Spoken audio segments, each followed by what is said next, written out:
Welcome to Tony at 12. I'm Tony LeBlanc, and today I'm in conversation with Robert McDowall. We're going to take a look at the UK budget announced this week and the general election prospects following the budget. As ever, good to see you. And you, Tony, and you. It was yes, an interesting budget. Yeah, an interesting budget, a budget for growth, not my quote. And they seem to pinch a load of Labour policies in the process. Well, I suppose it's a political budget, I suppose, to the extent that budgets are political, and obviously at the moment the prospects for the government don't look good. So it's he had a tough hand to play. Very much so. Well, I suppose the first question is, will the non-DOMs all flee? Tell us a little bit about non-DOMs, Robert, so people can understand their status. Yes.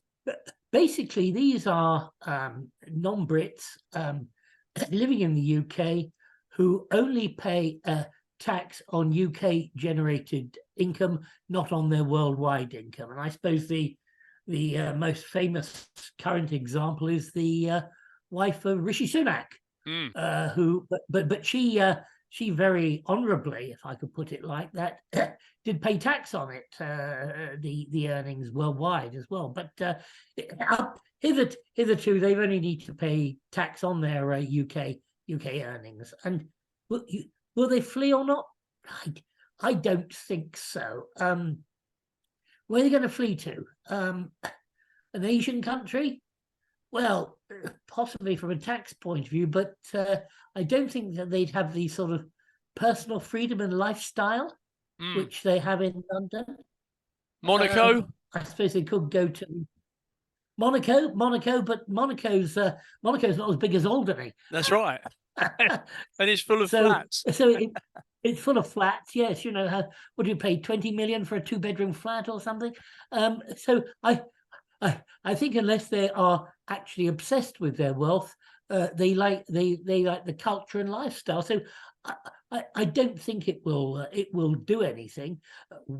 What may be happening, of course, is some of them may go because of how they view the prospect of a Labour government. But I think the Labour government's trying to calm that down. So in summary, I don't think it will have that much immediate effect anyway. And it was the threat of the non-DOM status that would have that Labour were promoting as one of their policies that would have pushed the people out. I mean, everyone knows where they are now, don't they? Exactly. And so while the Conservatives have, if you like, pinched their policy, the Conservatives have also done their dirty work for them. Yeah. Capital gains tax reduction on property deals dropping down to 24%.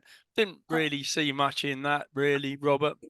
I almost see that as, they like to balance the budget. It's almost like a balancing figure. Ostensibly, it's designed to encourage second homeowners to sell their properties to those deserving who want to get on the property ladder. But I think that's a bit of a specious argument. I mean, yes, I suppose it's helpful in a small sense, but not much overall contribution in my personal view. National insurance down by another 2%. Now, this is a little bit of a fiddle in terms of the fact that they can apply this to the whole of the UK, whereas if they fiddle around with income tax rates, Scotland, and we must say good afternoon to Ali, mustn't we? If that's the case, they can't, they haven't got the flexibility. No, that's right, and you do read conjecture at the moment. Perhaps in the long term, NHI will disappear altogether. Yeah, but it's not going to. But it's not going to disappear, is it? I mean, all they do is bump up the tax rate.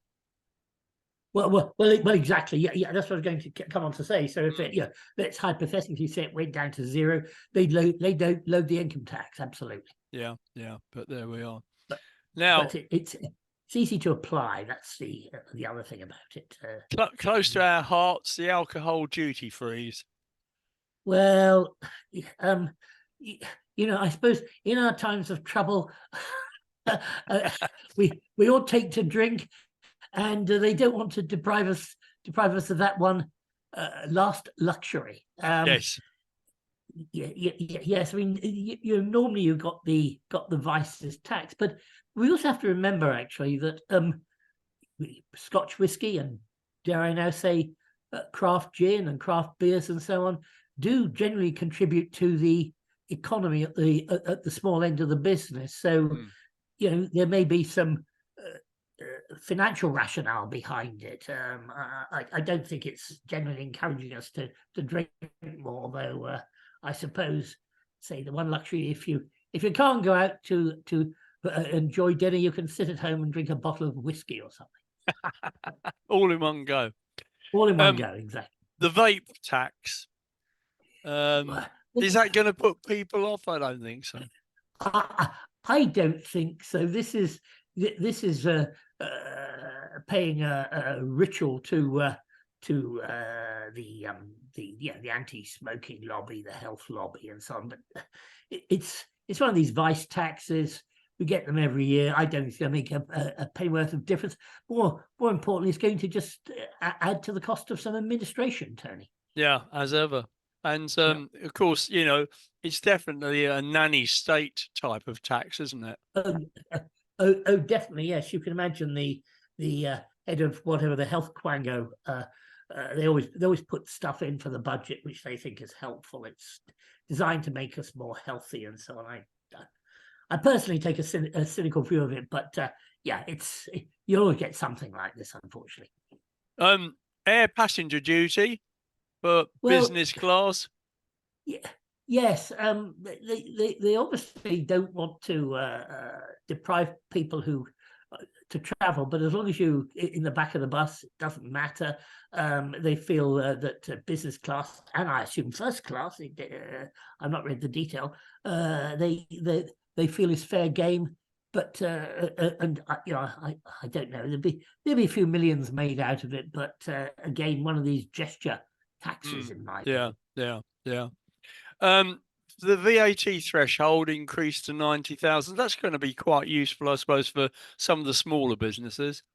Well, it is, but if you increase these things in line with inflation over the last you'd be near 100,000. That's the only observation I'd make. So yes, it's useful, but they're not. It's not keeping up with inflation levels. It would be my only observation on that. And on the family allowance side, they've increased the threshold on that. Yes, again, I assume this is to encourage the family to go out to work, but also to encourage, dare I say, more children. Well, they need them to pay all for all the public services. Well, they do. I mean, it's not just that the birth rate, I use the word indigenous birth rate is going down, but also they do need people to pay the taxes in 20 and 30 years' time, because it's I suppose it's a modest contribution to assuaging the demographic time bomb. I mean, I seem to remember that when I was younger, you didn't actually pay tax on the family allowance. No, you didn't. That's absolutely correct. That sort of crept in, I think, in the Blair era. That people were getting family allowances, whatever their income, and there was a cut-off point. I can't remember the details now, but this is just a readjustment. Let's put it like that. Yeah. They've come out with a new ISA, which is an individual savings account for those that haven't come across the term before. Yeah. Again, it's to be applauded in one way, but the trouble is, by the time the civil servants and the HMRC get their heads around it and so on, these things always tend to become more complicated than they should be, and it normally takes 3 to 4 months before the banks and other institutions start to market this. So is it going to be a short-term wonder, or will any change of government give it its blessing? It's just wouldn't window have, dressing, I think. it's window dressing. I wouldn't have Yeah. introduced it at this stage of government, frankly. Holiday lets, the tax perks to be scrapped. Well, yes, holiday lets they get a bad name, particularly because they have dare I say, the overtones of second homeowners, of people people being driven out of North Norfolk or Cornwall or Devon or whatever. Again, that's a political thing. It won't come in until next year. Again, I do wonder whether the any change of administration will keep that or will add to it. So again, it's very much of a sort of political move. I'm not sure how much that will contribute, frankly, Tony. Yeah, I mean the whole budget could be negated, couldn't it? Exactly. If Labour get in, and it looks as if they will. That's right. He was also talking about putting a lot of money into HM revenue and customs to invigorate the collection of tax. Yes, I'm not sure whether they're referring to going after avoidance and evasion, or whether it really is they've got a backlog of collections. I mean, the trouble with a lot of this is, will this be people, or will this be more computerization? Well, let's hope it's not Fujitsu. Well, precisely. Yeah. But the HMRC have computerized a lot of stuff, like most public sector technology initiatives. They have a lot of teething problems.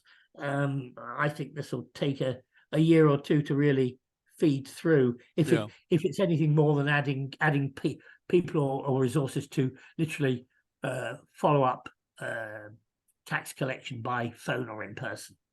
They've gone for a fuel duty freeze, which has sort of gone on and on forever, hasn't it?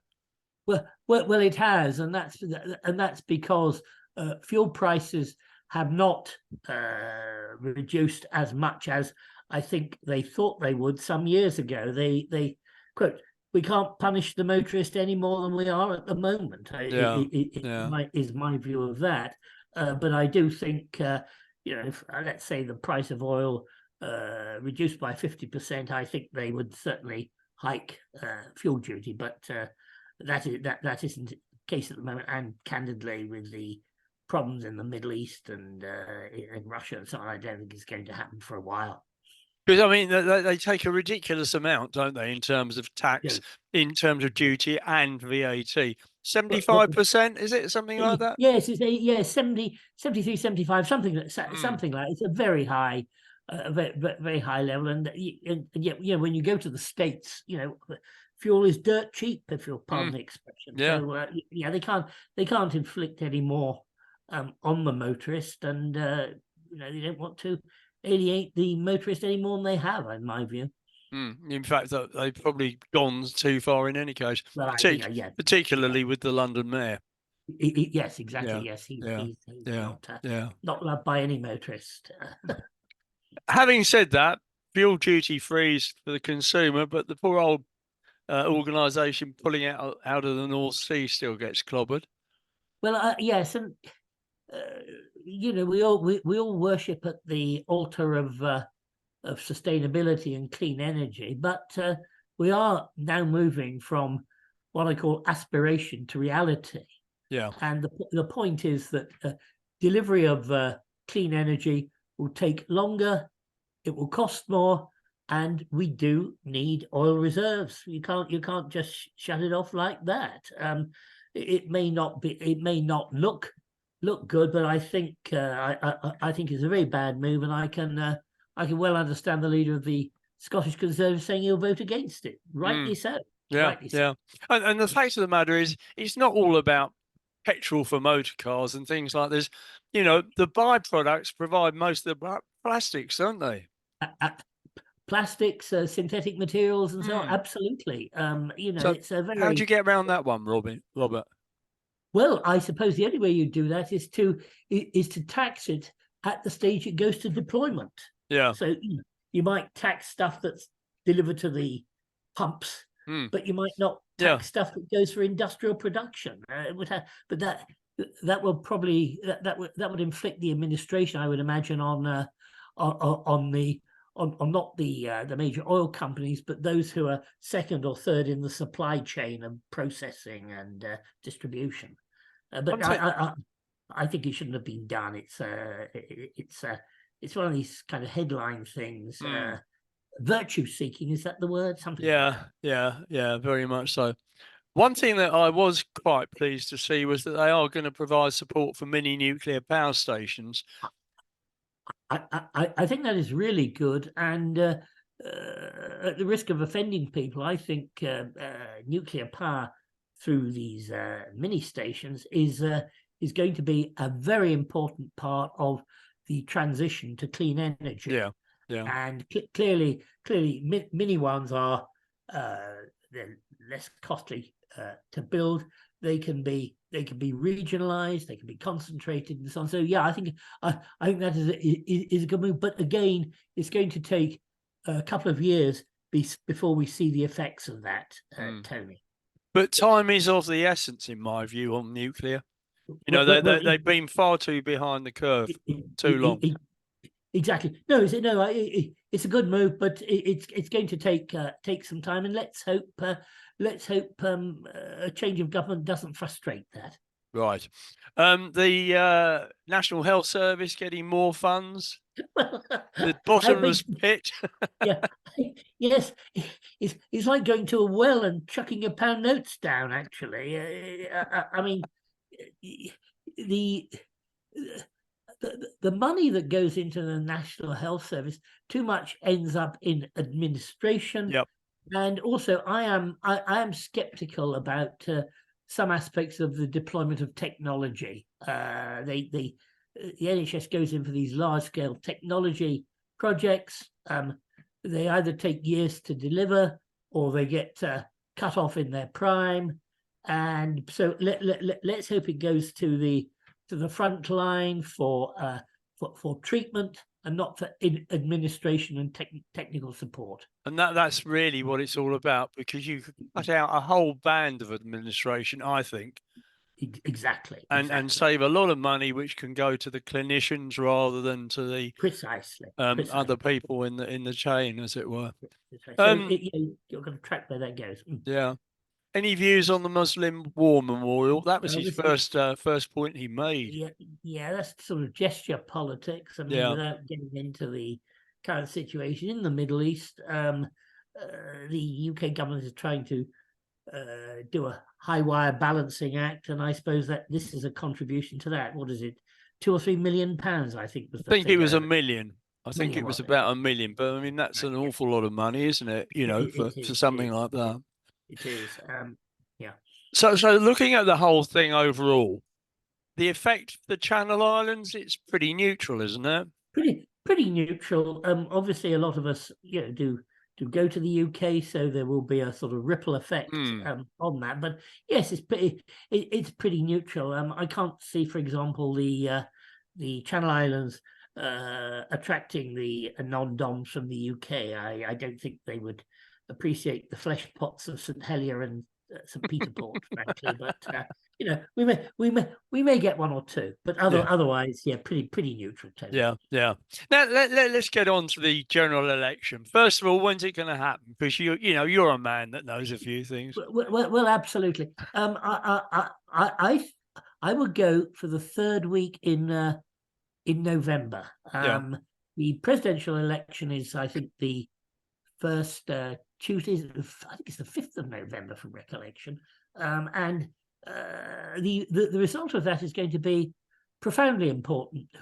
Whichever candidate wins, and we know who the candidates are going to be, and provided they make it to the starting line, and it could have a profound effect. Yeah, very much so. And I mean, there's no doubt that Putin will start to test the waters quite soon after. But I think both parties will have to give their stance, if you like.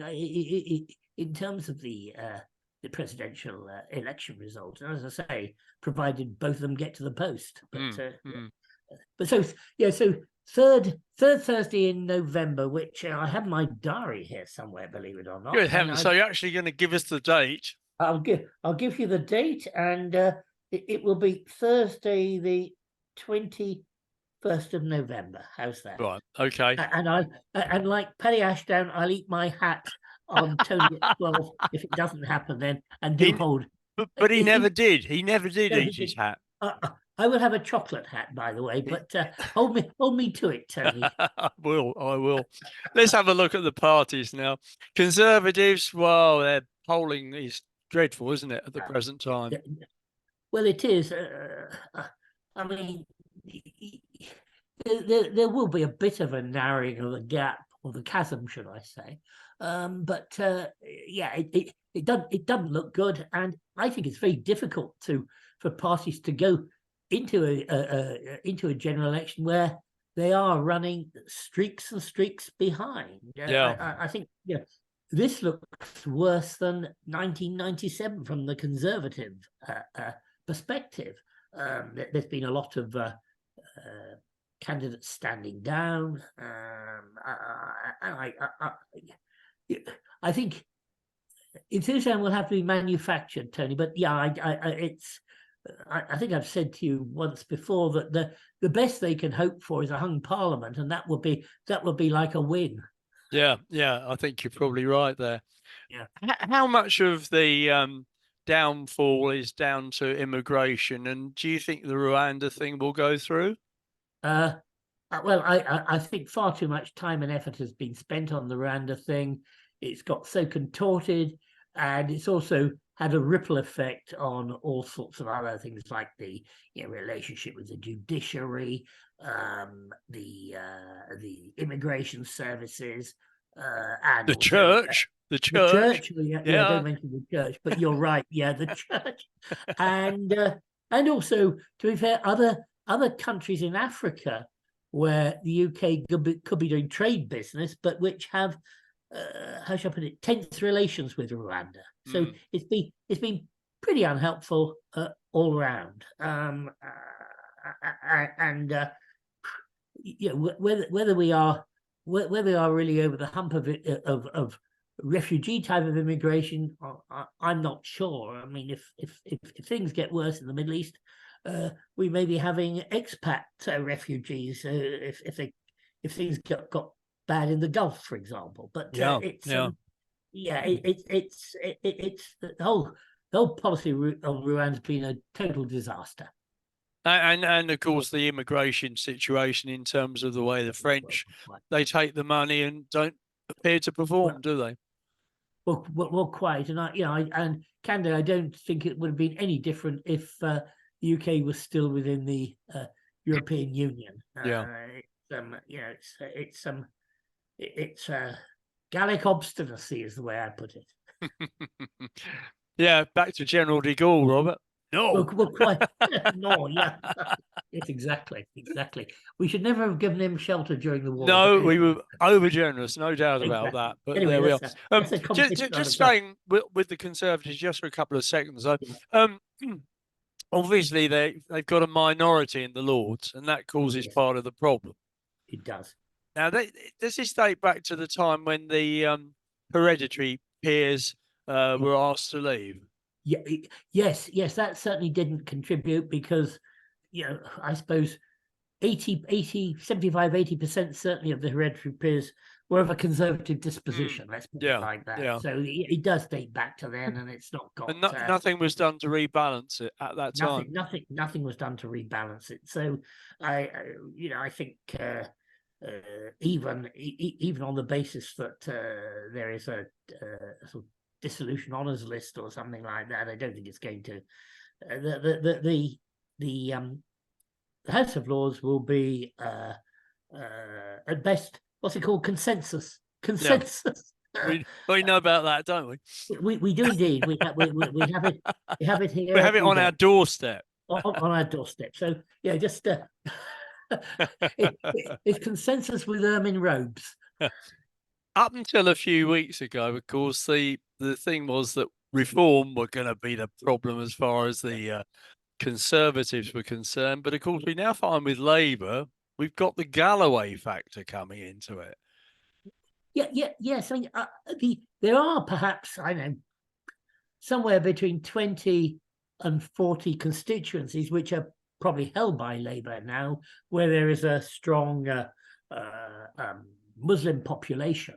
Yeah. And so it could have a denting effect in some of those constituencies. You know, if they lost 10 seats, 15 seats at maximum to what I call what is it, the Galloway's Working Party or whatever it's called, I think that will be the maximum impact. It's a high profile irritation, and it clearly does irritate Starmer, but I don't think there's much he can do about it. And in fact, if I were advising him, I'd say try to ignore it as much as possible, because you'll just draw more attention to this issue. Yeah. Particularly if the situation in the Middle East doesn't get any better. Some have said, though, that Angela Rayner, who is the deputy leader of the Labour Party, her seat's at risk if Galloway, Yes, well, if the Galloway trend continues. Yeah, well, if that happened, I'd get my handkerchief out and wipe my eyes, Tony. Yeah, I'm sure you would, and so would I from that point of view. Now, the so really, I mean, it shouldn't have too much of an effect. No, it's not going to dent Labour's possible victory. It's not going to dent 10 seats, 15 seats at most, but not a lot, and a high profile but minor distraction. Now, Lib Dems, Sir Ed has come out of hiding. Yes. Again, I'm not sure this will affect the Lib Dems per se, but Big Ed is certainly. Let's put it like this: the more and more that gets disclosed about the post office scandal, the less secure his own personal position will be, whether that's his seat or whether his role as leader. It certainly torpedoed him a bit, and he does protest a lot. But it's quite clear, you know, if I'd been in his position, he was the minister for the post office, essentially. Yeah. If somebody had come to me and said, look, this seems to be recurring, it's not just one or two people, it's 20, it's 30, it's 50.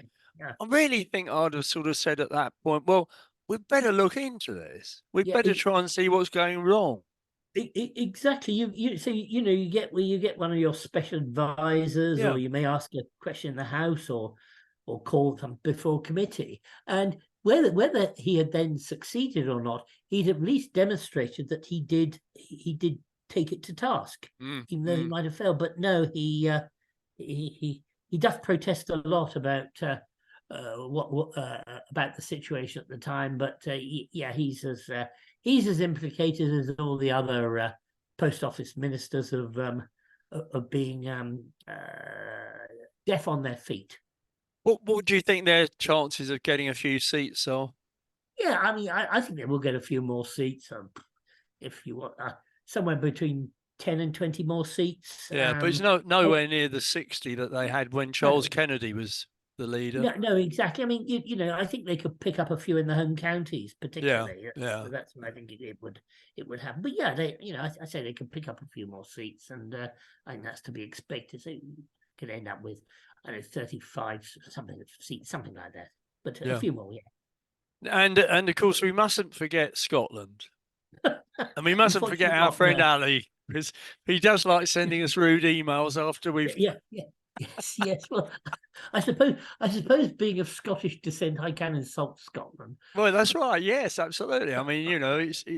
I don't think we're talking racism here. No, absolutely. I'm insulting my own countrymen, which is very different. But yes, the Scottish nationalists, they will huff and puff. They will lose quite a number of seats, in my view, to Labour. I suspect they will still be have the majority of seats in Scotland, but I could see them losing 10 to 20 seats, and it will take the puff out of Humza. And of course, we still don't know. It could get worse if there's still investigation of his predecessor and her husband and one or two others, and events, dear boy, events. But they will have a reduced majority. I think the huff and puff about devolution has well and truly been exhausted. And a good thing. They're obviously still sore about that Gaza debate. They got stitched up there, didn't they? Yes, hugely so. And again, I should take my handkerchief out and wipe my eyes, tears from my eyes. But these things happen, and I think the speaker did the right thing, frankly. But that's a personal view. Yeah. Okay. So, I mean, do you see the SNP camper van ending up in the same way as Ed Miliband's 10 Commandments, which will reduce the rubble? Yeah, well, exactly. Well, put it like this: the tablets will be cracked beyond repair. Where they will be in smithereens is another matter. But no, the Scottish nationalists have peaked. They're desperate to continue to have attention, but they're. I think they'll be confined to some of the what I call the mid belt, the sort of Glasgow, Edinburgh. The central belt, central belt, and there are still a few bonny romantic Highlanders, but I think they don't seem to play much role any longer. But so yes, they were. The huff has been squeezed out of them. Northern Ireland, that's going along okay now, or? Well, again, people will look closely at the results here. Sinn Féin versus the Democratic Unionists, and they get a spattering of others. I think the interesting thing will be whether after this next election, Sinn Féin do take their seats at Westminster, the seats they take. Now they are the majority party and have First Minister in Northern Ireland. I would have thought they might reevaluate whether they still go to Westminster, and on the basis that they still want unification, they may as well try to do it in a polite political way. So I think they could and should reconsider that. Because the reason that they haven't gone in the past is that they wouldn't swear allegiance to the monarch. Exactly. But they're also performing strongly in the South. Although it's a longer conversation, but the South doesn't want unification with the North because it doesn't want the financial problems. I seriously think they could rationally reconsider representation at Westminster, and they could position it as part of the initial process of Irish unification. We want to do this in a polite, democratic way, etc. Well, with that, excellent way of rounding off this conversation, Robert. So can I thank you very much for your time? And so I thoroughly enjoyed it. And we're all going to hold you to that date that you've given us. So, and expect you to eat the hat if it doesn't come off. Yes, I will do it publicly as well, Tony. All right. That's very good of you. All the best. Thank you very much. Cheers.